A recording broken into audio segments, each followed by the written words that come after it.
So imagine about many centuries ago, probably about 11, there's a little bit of a issue in the fairy world in Wales, and the skirmish leads to a battle, and the fairies mount on their trusty corgis and they ride into battle. Kind of sounds crazy, but that was the Welsh legend of how corgis came to be and what they were originally doing. And so today I'm going to be telling y'all about Pembroke Welsh corgis. And for many years I wanted one. I begged my parents, and they were like, no, not until you have your own apartment, then you can have a corgi. And I was like, okay. So as soon as I signed my lease last year, I started looking into corgis and breeders and just doing more research and finding out what they were like and what to expect. And I realized they had a very interesting history and very interesting personalities. So I've done a lot of research and looked into a lot of credible sites, and I believe I'm knowledgeable to speak on the topic. So today I'm going to tell y'all about their history, the characteristics and traits, and how they became an internet craze. Okay, so first let's take a look into the corgi's history and how they came to be. They've been around for many centuries and have a very interesting history. But the first theory I read about was the history from the article, The History of the Breed, on Mayflower Pembroke Welsh Corgi Club website. It tells how there were these two kids and they were on their family farm in Wales, and they stumbled upon like two dogs who looked like foxes, and they brought them home, and the parents were like, oh, well, they're a gift from fairies, because back then it was believed that fairies would ride them into battle, and they also would ride them like the corgi would be like a horse. They would like put a carriage on them. And now corgis have white spots on their backs, and they're said to be like where the fairy saddles were, is how they explain it. But then I also read another theory that comes from the website Corgi Care, called Welsh Corgi History and Lore, and it's more realistic. They say that they could have came over with Vikings, or they could have came over with the Celts or the Flemish weavers.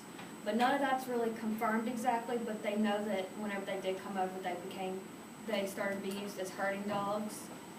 And to begin with, they would go in front of the corgi, or go in front of a herd, and they would lead them, and they would get all the predators out of the way and other herds out of the way so they could graze freely.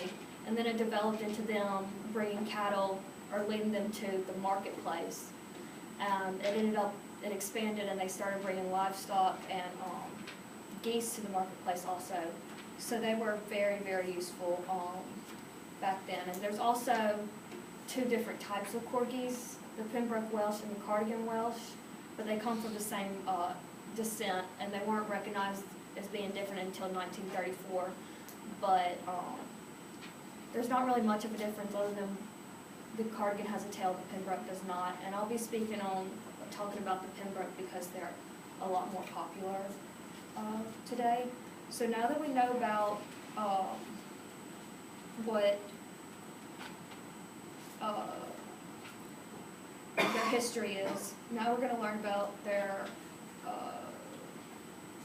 personalities and traits. So they're great household companions, and they're full of life, and according to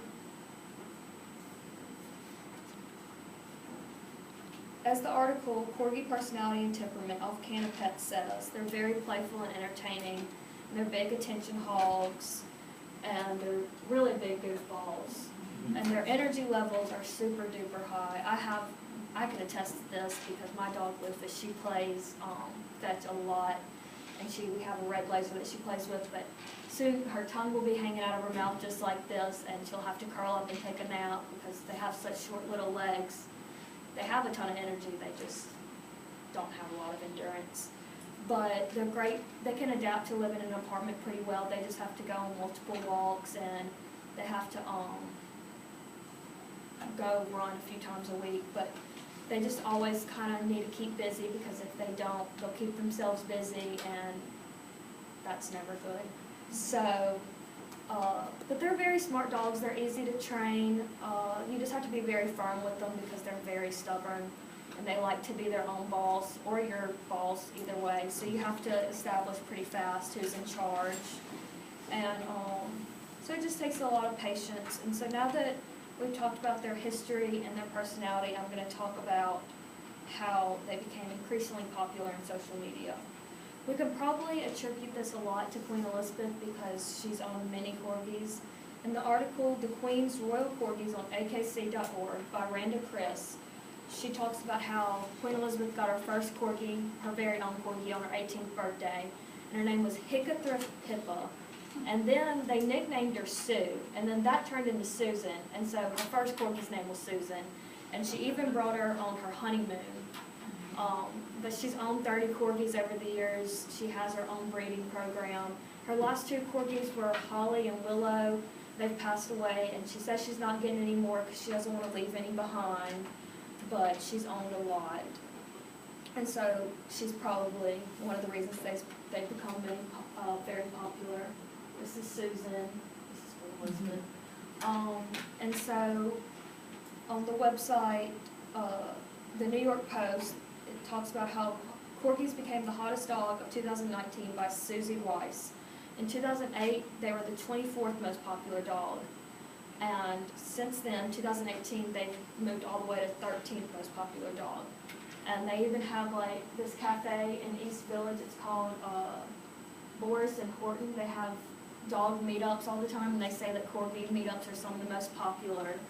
And corgis have been seen on The King's Speech and The Crown. They're also in a popular anime series called Cowboy Bebop. And they've been in a lot of memes. There's one of the stars off Queer Eye, Antoni Porowski. There's a gif of him. Y'all may have seen it, and he's like on the corgi and like grabs their paws and he's like, smells like pepperoni, and it like went really viral and it was super cute. But now they even have how there's like BeautyCon and VidCon, Comic-Con. I'm sure some of y'all have heard of those. They now have a CorgiCon in San Francisco at the beach, and it's kind of a big deal. So now that I've told y'all about the history of the corgis, their personalities and traits, and their social media rise, I hope you're better informed on this. And in conclusion, I hope you know they're very interesting and full of life, and maybe the next time you're looking for a dog, you might look into getting a corgi, or maybe just appreciate them more. So thank you all.